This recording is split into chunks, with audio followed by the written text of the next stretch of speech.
시청자 여러분 안녕하십니까. 뉴스7의 김명우입니다. 의대 정원 문제로 부딪히고 있는 정부와 의료계의 갈등을 환자와 그 가족들은 가슴을 졸이며 지켜보고 있습니다. 의사들이 실제로 집단 행동에 나설 경우 의료 대란은 피할 수 없는 상황입니다. 오늘 정부가 의사단체 집단 행동 예고에 대해 국민을 볼모로 삼아서는 안 된다며 자제를 촉구했습니다. 의대 정원은 늦출 수 없는 시대적 과제라는 점을 재차 강조하면서 의료계가 요구해온 정책 지원도 추진하겠다고 했습니다. 정부 반응은 먼저 이태영 기자가 보도합니다.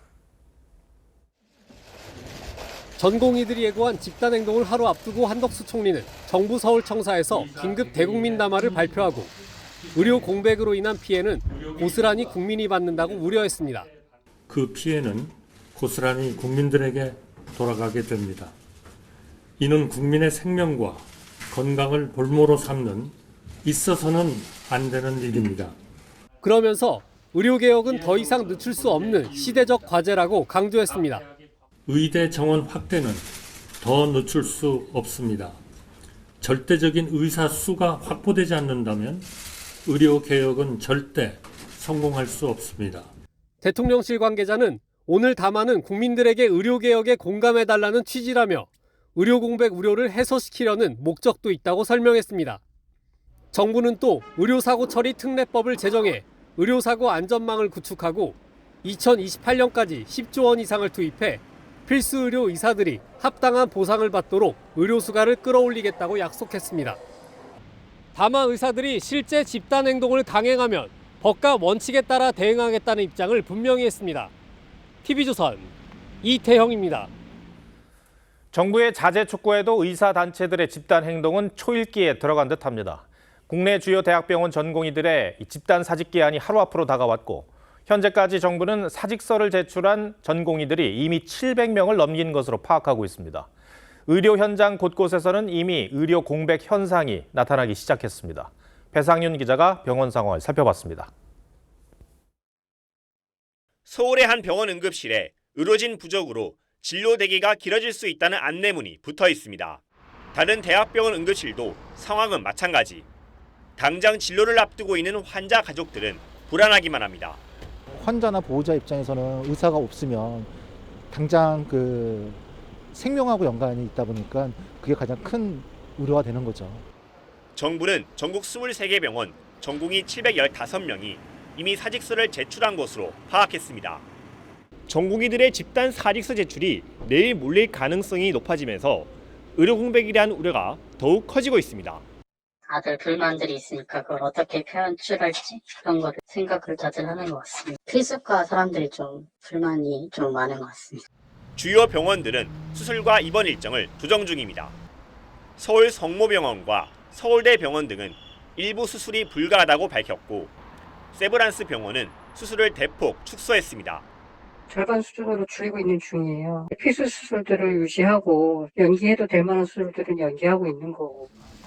복지부는 전국 400곳 응급의료기관은 24시간 비상진료 체계를 철저히 운영하고 지방의료원과 보건소 등의 진료 시간도 연장해 진료 공백에 대비하겠다는 방침입니다.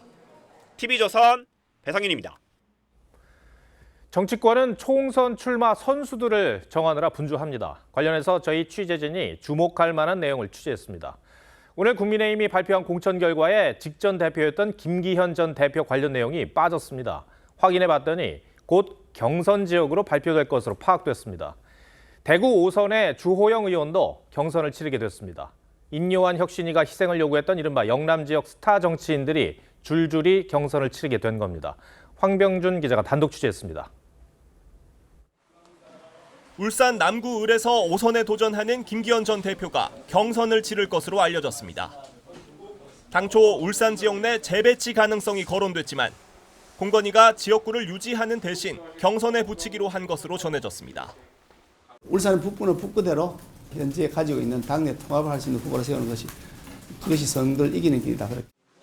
5선 중진 주호영 의원이 공천을 신청한 대구 수성갑도 경선 지역으로 분류됐습니다. 주 의원 역시 당 안팎에서 수도권 험지 출마 요구를 받았지만 자신의 지역구에서 경선을 하게 됐습니다. 공건위의 이 같은 결정으로 인요한 전 혁신위원장이 강조했던 영남권 스타 정치인들의 희생 요구가 일정 부분 받아들여진 모습이 됐습니다. 경북 경남의 스타들이 좀 서울에 올라와서 안 하면 안 할 수 없게 제가 분위기를 이끌어 나가는 게 제 업무입니다. 6선에 도전하는 조경태 의원과 4선에 도전하는 이헌승, 3선 도전인 김정재, 김석기, 이미자 의원도 경선을 치르게 됐습니다. TV조선 황병줄입니다. 여당이 오늘까지 공천 심사 결과를 발표한 곳은 전국 253개 지역구 중 절반이 넘는 133곳입니다. 아직 지역구 현역 탈락자는 한 명도 나오지 않았습니다. 이런 상황에서 국민의힘은 영남 지역 도전에 나선 대통령실 출신으로는 처음으로 주진우 전 법률비서관을 부산 해운대에 단수 공천했습니다. 윤동빈 기자가 닷새간의 심사 결과를 분석해드리겠습니다. 국민의힘 공천관리위원회가 지난 14일부터 닷새간 심사 결과를 발표한 지역구는 133곳입니다. 단수와 우선 추천으로 89곳의 공천자가 확정됐고 44곳에선 경선을 실시하기로 했습니다. 그동안 소위 텃밭, 여당 우세 지역에선 대통령 출신 공천자가 없었는데 오늘 처음으로 부산 해운대갑의 주진우 전 법률비서관을 단수 추천했습니다. 주 전 비서관은 여론조사에서 경쟁자들과 격차가 컸던 것으로 전해졌습니다. 단수 기준에 해당함에도 불구하고 그 출신에 따라서 굳이 역차별을 받아야 될 이유는 없다고 생각합니다. 대통령실 출신 중 수도권에선 전희경 전 비서관 등 2명이 단수 공천됐는데 주 전 비서관만 여당 우세 지역입니다. 강승규 전 수석 등 용산 출신 9명은 경선을 치르게 됐습니다. 당초 교체지수 하위권 의원이 가장 많을 걸로 알려진 부산과 대구에선 윤재옥 원내대표와 추경호 전 경제부총리, 김도읍 법사위원장 등 5명만 오늘 발표된 단수 공천에 포함됐습니다. 당의 재배치 요구를 수용한 서병수, 김태호, 조혜진 의원은 모두 전략 공천됐습니다. 국민의힘 공천이 반환점을 돈 현재까지 아직 지역구 현역 탈락자는 나오지 않았는데 제3지대로의 이탈 등을 고려해 컷오프 발표를 늦추는 거란 분석도 나옵니다. TV조선 윤동빈입니다. 민주당 공천 상황은 이른바 친문 찍어내기 논란이 계속 커지는 모습입니다. 민주당이 진행한 지역구 여론조사에서 임종석 전 실장에 이어 비명계 중진 홍영표 의원도 제외된 것으로 확인됐습니다. 정의당은 민주당 주도 비례신당에는 불참했지만 지역구 연대는 같이 하기로 했습니다. 신유만 기자가 취재했습니다. 민주당이 최근 실시한 인천 부평을 후보 경쟁력 여론조사에서 이 지역 4선 현역이자 대표적 친문계인 홍영표 의원을 빼고 진행한 것으로 파악됐습니다. 부평을 지역 복수의 예비 후보들은 홍 의원을 제외한 2명의 후보만 넣은 경쟁력 여론조사 전화가 돌았다고 했습니다. 여론조사에는 친명계로 분류되는 비례대표 현역 이동주 의원과 민주당 영입인재 4호 박선원 전 국정원 1차장이 이름을 올렸습니다. 광주 서구갑의 친문 재선 송갑석 의원도 최근 여론조사에서 이름이 제외됐고 수도권의 한 친문계 의원도 내 이름이 빠진 경쟁력 여론조사 전화를 직접 받았다고 밝혔습니다. 서울 중성동갑에 출사표를 냈던 임종석 전 비서실장이 여론조사에서 제외된 데 이어 친문계 의원들에게 잇따라 낙천 시그널을 주는 거란 관측이 나옵니다. 단순히 문재인 정부에서 핵심적으로 일했던 사람이니까 안 돼 라는 이유로는 안 된다는 겁니다. 이런 상황에서 인천 계양을 지역구 행사를 찾은 이재명 대표는 같은 지역에 도전장을 낸 국민의힘 원희룡 전 장관과 지역 현장에서 처음으로 만났습니다. 자리 쪽으로 이동해 주시고요. 그리고 각 단체 클럽의 회장님께서도 녹색정의당은 민주당 주도 비례연합정당에 불참하기로 했지만 지역구 후보 연대는 하기로 했습니다. TV조선 신유만입니다. 어제도 비중 있게 전해드렸습니다만 제3지대 개혁신당은 공천 시작 도전에 내홍이 깊어지고 있습니다. 이낙연, 이준석 공동대표 양측 모두 선거운동과 정책 전권이 자신에게 있다고 주장을 하고 있습니다. 합의 정신은 깨지지 않을 거라고 장담하고 있지만 내일 예정된 최고위에서 또다시 충돌할 가능성이 있습니다. 장세희 기자가 보도합니다. 개혁신당 김종민 최고위원은 이준석 공동대표에게 합당 정신을 지키라고 했습니다. 총괄선대위원장은 이낙연 공동대표를 한다. 이거예요. 이게 그날 합의의 핵심입니다. 선거운동에 정권을 준다면 이낙연 대표에게 줘야 돼요. 주요 정책 발표 역시 최고위 의결이 필요하다고 강조했는데 이준석 대표 측은 김 최고위원의 주장을 반박했습니다. 이낙연 대표가 정치적 메시지를 주로 내고 정책 발표 등에 대한 전권은 이준석 대표에게 줘야 한다는 겁니다. 김용남 정책위 의장은 김 최고위원을 향해 내일 최고위에서 이견에 대해 표결하기로 하고 기자회견을 연 건 불리해서 그런 거냐며 부적절한 처신이라고 지적했습니다. 양측은 배복주 전 정의당 부대표의 비례대표 출마 여부를 놓고도 충돌했습니다. 배복주 전 부대표는 이 전 대표가 정치적 폭력을 행사하고 있다고 했는데 이준석 대표는 과거 발언에 대해 책임지고 설명해야 한다며 당원 자격 심사도 그 일환이라고 했습니다. 다소 이런 결합에 대해서 의문을 가진 분들이 개혁신당은 내일 최고위에서 이견을 비롯한 현안들을 논의할 예정인데 내홍 봉합과 확산의 분수령이 될 전망입니다. TV조선 장세입니다. 네, 10살 어린이가 혼자 있던 집에 불이 났습니다. 어린이는 강아지를 안고 베란다로 피신해서 구조 요청을 했고 다행히 소방관들은 모두 구조했습니다. 파주 공장에서 난 불은 관리인의 목숨을 앗아갔습니다. 주원진 기자입니다. 아파트 베란다에 어린이와 강아지가 위태롭게 서 있습니다. 어젯밤 7시쯤 인천의 한 아파트에서 불이 났습니다. 여기가 자욱해가지고 위험했었죠. 좀 열심히 잘 성실하게 해주셔서 되게 감동적이었어요. 불이 난 집에는 10살 A군이 혼자 있었습니다. A군의 어머니가 복도에 잠시 나가 있는 사이 불이 난 겁니다. 어머니는 다시 집에 들어가지 못하고 발을 동동 굴렀는데 다행히 아이와 강아지 모두 무사히 구조됐습니다. 신고를 받은 소방대원은 10분 만에 불길을 뚫고 집에 들어가 A군과 반려견을 구조했습니다. 소방당국은 A군의 집이 위치한 6층에서 불이 시작된 것으로 보고 있습니다. 흰색 트럭 뒤로 빨간불이 가득합니다. 오늘 새벽 5시 30분쯤 경기 파주시 한 공장에서 불이 났습니다. 이 불로 공장에서 숙식하며 관리를 하던 40대 남성이 사망했습니다. 공장을 혼자서 운영하시는 분이거든요. 현재까지 확인된 바로는 범죄 관련성은 아직 확인된 게 없습니다. 오늘 새벽 6시 50분쯤엔 전북 군산의 한 축사에서 불이 나서 돼지 4,500마리가 폐사했습니다. TV조선 주원진입니다. 판결문은 어려운 법률 용어 때문에 일반인들이 이해하기 힘든 때가 많습니다. 어린 학생들이라면 더 그렇겠죠. 한 재판부가 소송 당사자인 청소년을 위해서 평소에 쓰는 쉬운 말로 판결문을 냈습니다. 또 어른으로서 미안하다며 존댓말로 당부의 말을 남기기도 했는데요. 박한솔 기자가 보도합니다. 2022년 당시 중학교 1학년이던 A군은 서울행정법원에 소송을 냈습니다. 학교폭력에 연루돼 교육청으로부터 봉사 등의 처분을 받은 것이 부당하다며 취소 소송을 낸 겁니다. 지난달 법원은 원고 승소 판결을 하면서 이색 판결문을 썼습니다. 원고의 행위를 학교폭력으로 볼 수 없고 고의도 없었다면서 보통 판결문에서는 쓰지 않는 입니다, 지요 등 존댓말을 사용했습니다.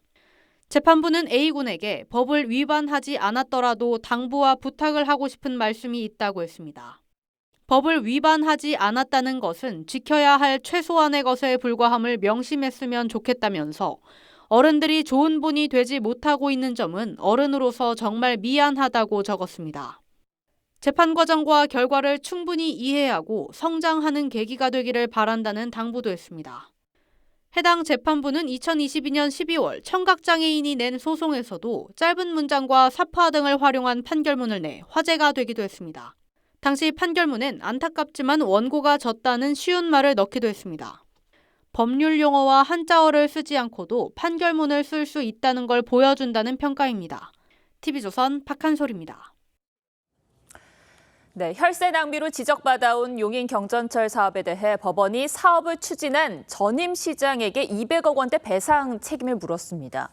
전임 시장에게 이 막대한 돈을 받아낼 수 있을지 또 다른 경전철에는 어떤 영향을 미칠지 사회부 윤재민 기자와 따져보겠습니다. 자, 윤 기자, 용인 경전철의 가장 큰 문제는 뭐였습니까? 네, 사업을 추진할 때 승객 수요를 너무 과도하게 예측했기 때문입니다. 저희가 지난주 현장을 직접 가보니 퇴근 시간인데도 한 칸짜리 열차가 거의 텅 비다시피 할 정도였습니다. 한마디로 돈 먹는 하마가 된 겁니다. 네, 이렇게 수요 없는 운행으로 지금까지 발생한 적자가 얼마였습니까? 법원은 경전철 수요 예측이 잘못돼 용인시가 지금까지 4,293억 원을 손해봤다고 판단했습니다. 법원은 또 하루 승객이 13만 9천여 명이 될 거라고 부정확하게 예측한 한국교통연구원에도 배상 책임을 물었습니다. 운영 초기 이용객 수는 하루 9천 명 수준에 그쳤습니다. 앞으로도 문제입니다. 용인시가 민자 사업자인 캐나다 봄바디에사의 최소 수입을 보장해준 탓인데 재판부는 최소 수입 보장 약정에 따라 2043년까지 총 2조 원을 용인시가 지급해야 한다고 질타했습니다. 자, 이 판결이 더 의미가 있는 게 주민들이 제기한 소송이라면서요? 네, 그렇습니다. 주민들은 용인경전철이 개통한 2013년에 소송을 냈는데 민자 사업에 대한 첫 주민 소송이었습니다. 시를 위해서 복지와 또 여러 가지 참 다양한 사업들에 활용될 것들이 그런 엉뚱한 것에 사용되는 것에 대해서 분명한 책임을 물으려고 합니다. 지자체장들이 무리하게 추진한 혈세 낭비 사업에 주민들이 직접 제동을 걸었다는 점에서 의미가 큽니다. 네, 법원의 결정을 보면 용인시가 이정문 전 용인시장에게 200억 원대 손해배상을 청구하라라고 했는데 이렇게 큰 돈을 받아낼 가능성이 있겠습니까? 네, 현재로선 가능성이 그렇게 높지는 않습니다. 일단 당사자인 이정문 전 시장이 대법원에서 다시 다투겠다는 입장입니다. 이 전 시장은 전임 시장 때부터 진행된 일이고 당시 중앙정부의 승인도 있었다고 말합니다. 용역 줘가지고 투자심의위원회에서 해준 거기 때문에 당차관들이 해줬다는데 믿고 쓰는 수뿐이 없죠. 용인시도 이정문 전 시장에게만 책임을 묻는 건 과하다며 소극적인 입장입니다. 그렇군요. 사실 이러한 경전철 사업 여러 지자체에서 경쟁적으로 추진을 하고 있지 않겠습니까? 상황이 여기 용인과 별반 다르지 않을 것 같습니다. 네, 민간 투자 방식으로 진행된 사업들은 용인과 크게 다르지 않습니다. 서울에 있는 우이 신설선과 신림선은 실제 이용객이 예측 수요의 절반 정도에 그치고 있고 의정부와 부산 김해는 3분의 1 수준입니다. 매년 적게는 수십억에서 많게는 수백억 원 규모의 적자가 쌓이고 있는데 결국 시 예산으로 민자 사업자의 적자를 메워주고 있는 실정입니다. 전문가들은 무책임한 정치인과 공무원들에게 끝까지 책임을 물어야 한다고 지적합니다. 선심성 사업으로 추진한 결과 주민들한테 되돌릴 수 없는 정도의 피해를 일으켰던 그런 단체장들과 기관들에 대해서 상당히 책임을 물린 것은 상당히 큰 중요한 의미가 있다. 네, 보신 것처럼 지자체장 치적 쌓기 사업에 경중을 울린 판결이었는데 총선을 앞둔 선심성 공약에도 경고가 됐으면 합니다. 윤 기자 잘 들었습니다.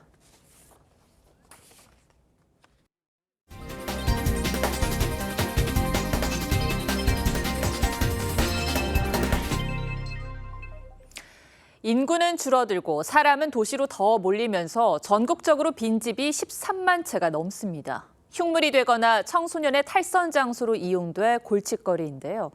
이러한 빈집을 도자기 공방이나 게스트하우스로 바꿨더니 사람들의 발길이 다시 이어지고 있다고 합니다. 빈집의 변신을 김태준 기자가 집중 취재했습니다. 좁고 경사진 골목 사이로 집들이 다닥다닥 붙어 있습니다. 조선업 세태로 근로자들이 빠져나가며 부산 영도 봉산마을에는 빈집이 400채 넘게 생겼습니다. 사람들이 떠나가는 이 마을에 부산이 고향인 성창현 씨는 오히려 돌아와 도자기 공방을 하고 있습니다. 지자체에서 기초공사비와 임대료를 지원해준 덕분에 자리 잡을 수 있었습니다. 체험하러 오시는 분들이 있어요. 여기 영도에 공방이 있다 이러니까 또 학교에서 연락도 오시고 해서 아이들 데리고 오시는 분들이 좀 있어요. 성 씨와 같은 사람들이 하나둘 들어오면서 쓰레기 더미와 함께 흉물스럽게 방치되던 빈집들은 와인 체험장과 게스트하우스, 블루베리 농장 등으로 변신하고 있습니다. 체험도 하고 또 머물며 식사도 하고 또 다목적으로 활용할 수 있는 그런 공간들이 지어짐으로 인해서 오히려 생기가 더 불어넣는. 석축과 나무로 된 울타리에 넓은 마당을 가진 기와집. 전통 한옥이지만 집안 내부는 주방과 화장실까지 모두 현대식으로 탈바꿈했습니다. 전통 한지 나무 문이 달려있던 자리입니다. 이렇게 깔끔하게 현대식 여닫이 문으로 교체됐습니다. 장기간 빈집으로 방치됐던 이 집은 심사를 거쳐 귀촌 가족에게 월 10,000원에 임대될 예정입니다. 6개 지금 빈집 리모델링이 완성이 됐습니다. 저희들이 주거 그리고 일자리, 전입자 수를 감안해서 선정할 계획입니다. 장기간 공실이었던 상가의 변신도 잇따르고 있습니다. 부산에서는 창작의 공간으로, 임대료라든지 이런 것들은 저희가 부담이 없어서 자유롭게 이렇게 작업에 몰두할 수 있고. 대전에서는 스마트팜으로 구도심의 활성화를 꾀하고 있습니다. TV조선 김태준입니다. 부산의 을숙도에 있는 길고양이 급식소를 두고 갈등이 이어지고 있습니다. 문화재청이 이곳은 철새들이 찾는 곳이니 급식소를 철거하라고 명령하고 동물보호단체는 철거하면 철새가 더 위험하다고 맞서고 있습니다. 박수영 기자가 취재했습니다. 부산시 사하구에 있는 섬 을숙도. 문화재청은 지난해 10월 이곳에 설치된 길고양이 급식소를 철거하라고 부산시에 통보했습니다. 봄이면 철새 50여 종이 찾아오는 철새 도래지라는 이유입니다. 문화재청은 허가 없이 설치한 급식소에 철거 명령을 내렸다며 현재 다양한 의견을 검토 중이라고 밝혔습니다. 국내 동물보호단체 120여 곳은 즉각 반박 성명을 냈습니다. 새 개체 수가 줄어드는 이유에 대한 실태 조사가 제대로 이뤄지지 않았다는 겁니다. 급식소는 보전지구가 아닌 카페와 축구장 등이 있는 이용지구 쪽에 있는데 급식소를 철거하면 고양이들이 생존을 위해 오히려 습지로 이동할 것이라는 주장도 나왔습니다.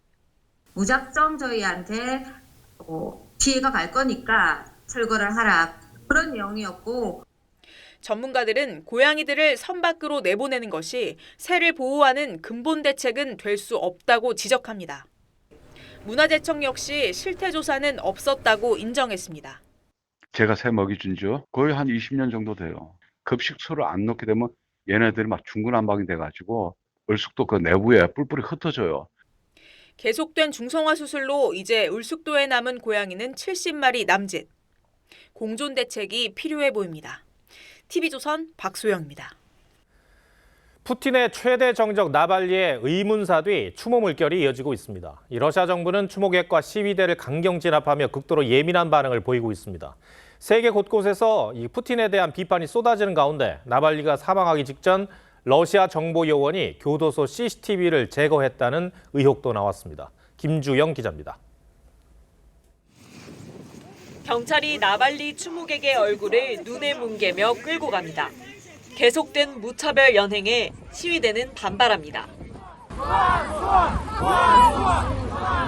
시민들은 헌화조차 마음대로 할 수 없습니다. Перед ними бросить эти цветы. У меня знакомые по дороге встретились. Они боятся репрессий, поэтому отдали мне свои букеты. 곳곳에서 추모 물결이 일자 러시아 당국이 단속에 나선 겁니다. 32개 도시에서 400여 명이 연행된 것으로 추정됩니다. 유족은 나발리의 시신을 인계받지 못하고 있습니다. So right now we don't have access to the body and we don't know for sure where it is. 나발리 사망 이틀 전 러시아 정보기관 요원들이 교도소를 방문해 CCTV와 도청 장치를 제거했다는 외신 보도도 나왔습니다. Putin kills whoever he wants, be it an opposition leader or anyone else who seems at the target. 국제사회가 푸틴 정권을 거세게 비판하면서 푸틴 배후설에 대한 의혹도 더욱 확산하고 있습니다. TV조선 김주영입니다. 미국의 한 팝스타가 대중적인 인기를 넘어 정치적인 영향력까지 행사하고 있습니다. 바로 이 테일러 스위프트 얘기입니다. 대선을 앞두고 두 전현직 대통령도 스위프트를 의식할 정도라고 합니다. 오늘은 이정민 기자가 미 대선까지 쥐락펴락하는 테일러 스위프트의 영향력에 포커스를 맞췄습니다. And the Grammy goes to Taylor Swift.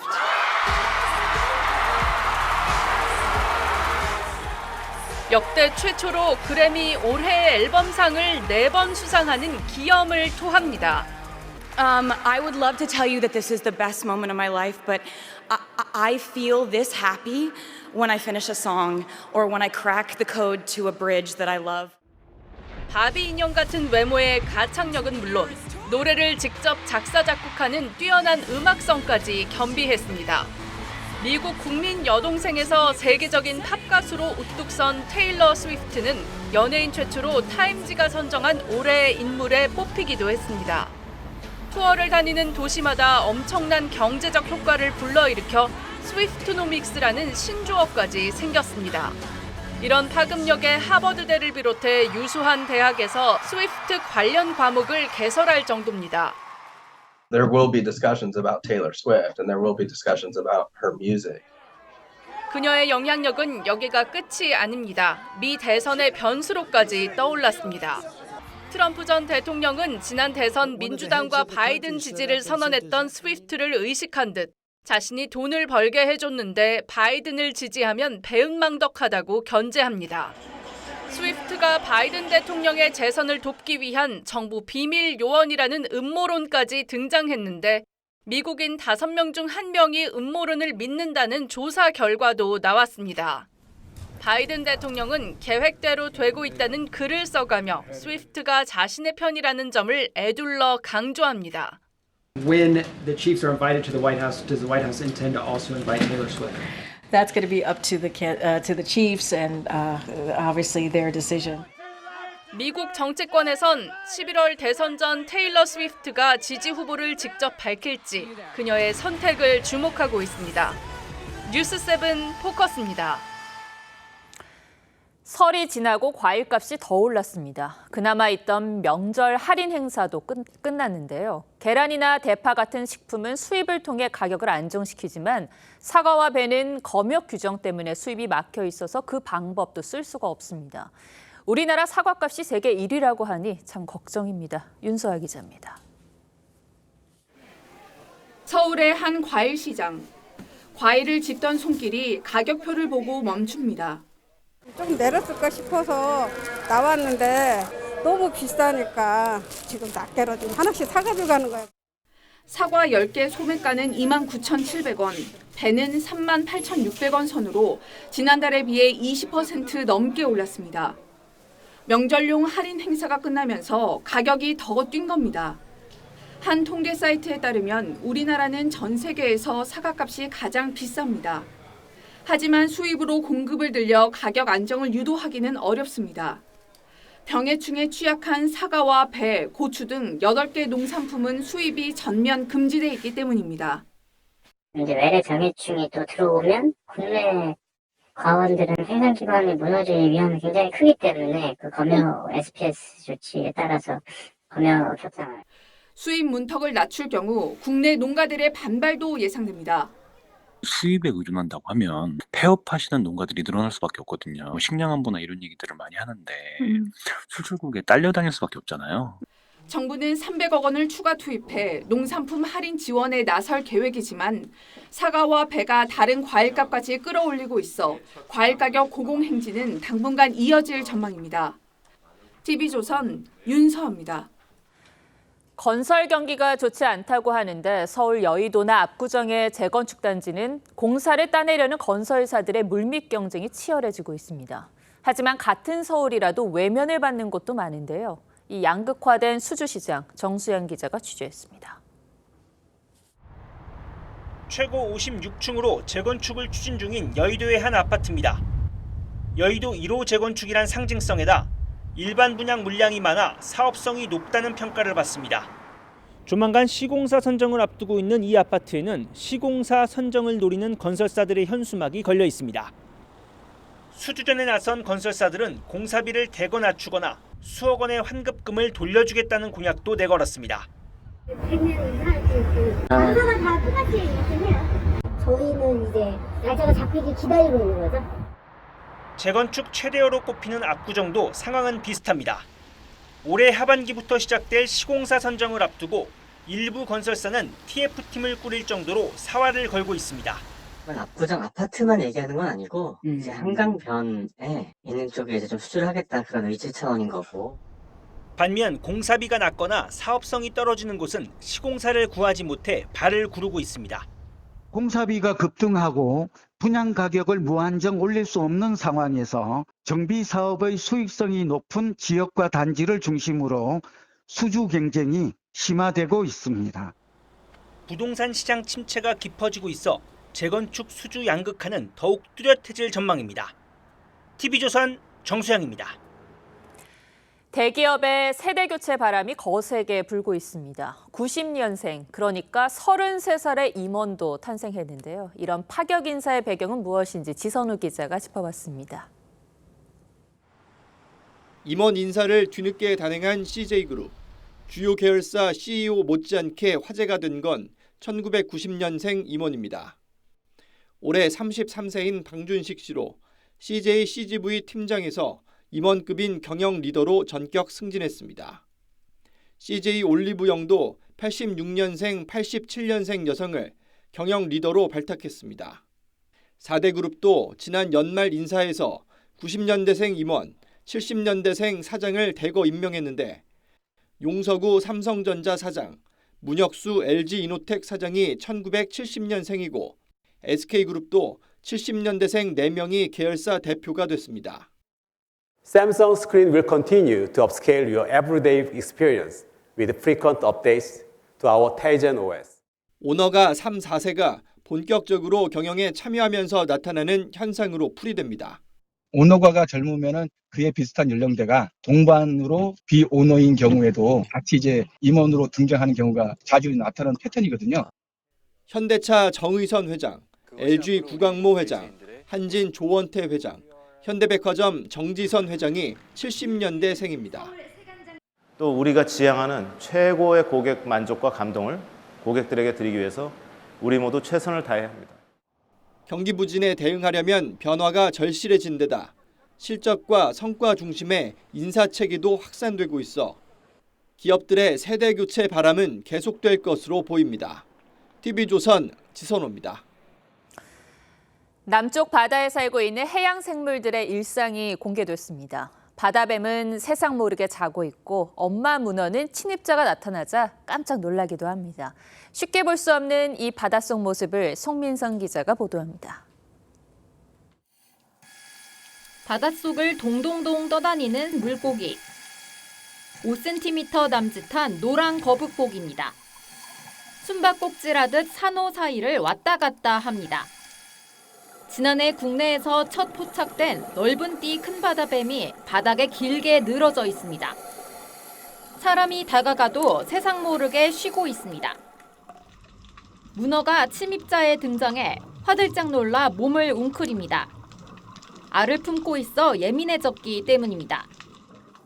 바닷속에도 붉은빛 나무가 있으니 멸종위기 2급 둔한진총 상어입니다. 자리돔들은 해송이 멸종위기 2급 귀한 몸이라는 걸 아는지 모르는지 주변을 빙글빙글 돌고 있습니다. 세로 줄무늬가 매력적인 육동가리돔은 얼룩말을 연상케 합니다. 지난해 3월부터 12월까지 해상해안국립공원에서 촬영한 자료 100점이 인터넷에 공개됩니다. 생물 다양성을 유지하기 위해서는 자연환경을 보존해야 돼요. 이런 의미를 담고 저희가 화보집을 발간을 한 부분입니다. 고화질 수중 생태계 화보집은 국립공원공단 홈페이지에 공개됩니다. TV조선 송미선입니다.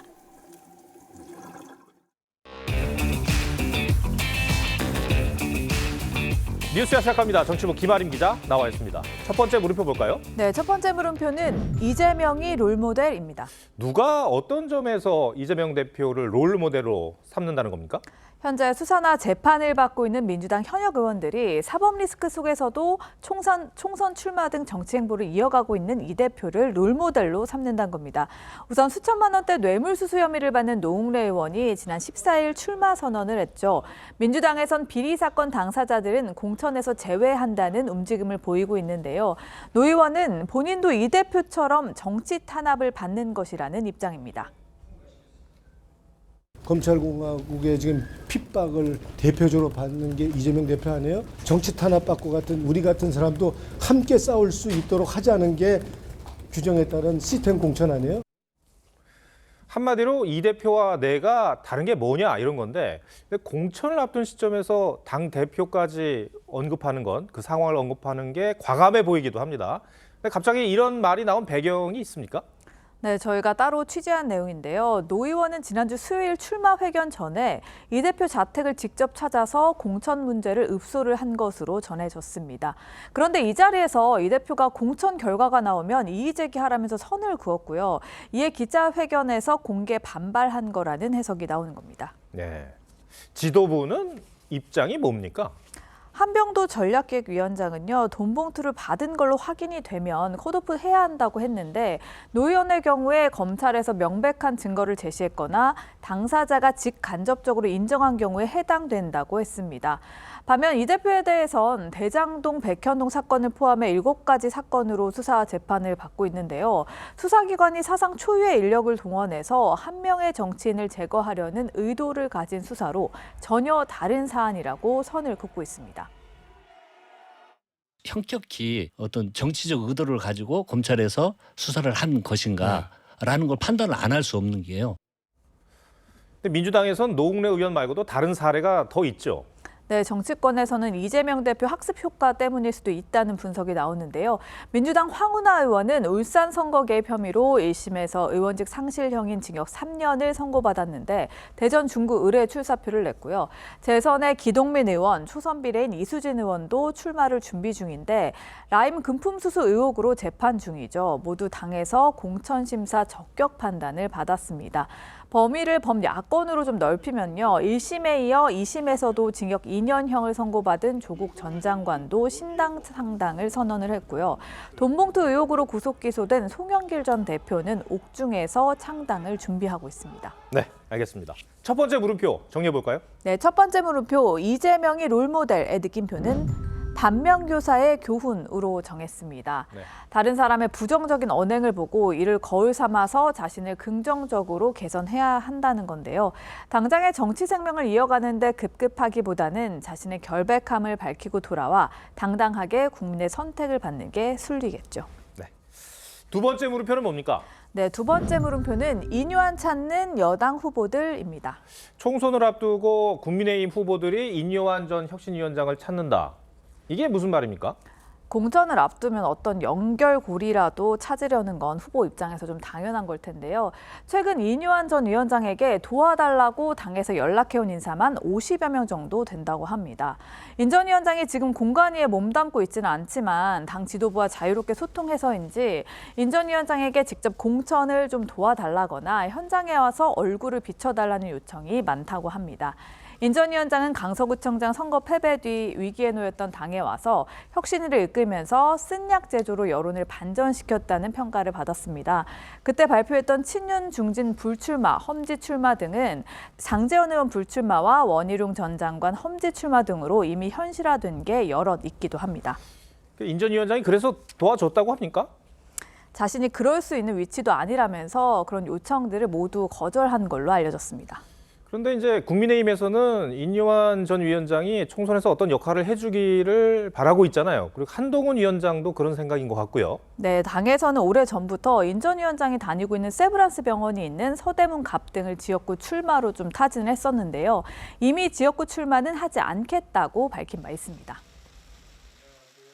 사모님이 좀 반대하시는 좋은 아이디어를 제공해 주겠다 이렇게 말씀하셨어요. 당사를 한번 모셔가지고 도시락 미팅이라도 한번 해볼까 싶어요. 그럼 다른 역할은 가능성이 있는 겁니까? 당내에서는 앞으로 출범할 비례정당의 대표나 선대위원장 이런 여러 가능성을 여전히 언급하고 있긴 합니다. 하지만 현재로선 현실 정치에 뛰어들지는 않겠다는 의지가 강한 걸로 전해집니다. 다만 인 전 위원장은요, 4대째 선교활동, 의료봉사 등으로 한국에 대한 헌신을 이어가고 있는데요. 이 같은 관점에서 보면 아예 불가능한 얘기도 아니라는 관측도 있습니다. 지난해 혁신위원장 제안을 받았을 때도 고심 끝에 서대문 갑 출마를 포기하고 혁신위원장을 맡았던 거라고 합니다. 네. 두 번째 물음표도 정리해 주시죠. 네, 두 번째 물음표 인요한 찾는 여 후보들의 느낌표는 스타 정치인의 희생으로 정했습니다. 혁신위원장 시절에 스타 정치인이 당을 위해 희생해야 한다고 강조한 바 있죠. 이제 인 전 위원장 본인이 그 누구보다 스타 정치인이 됐습니다. 현실 정치의 쓴맛을 본 뒤 지금은 거리를 두고 있지만 결심을 하고 나설지는 좀 더 두고 봐야 할 듯합니다. 네, 김아림 기자 잘 들었습니다.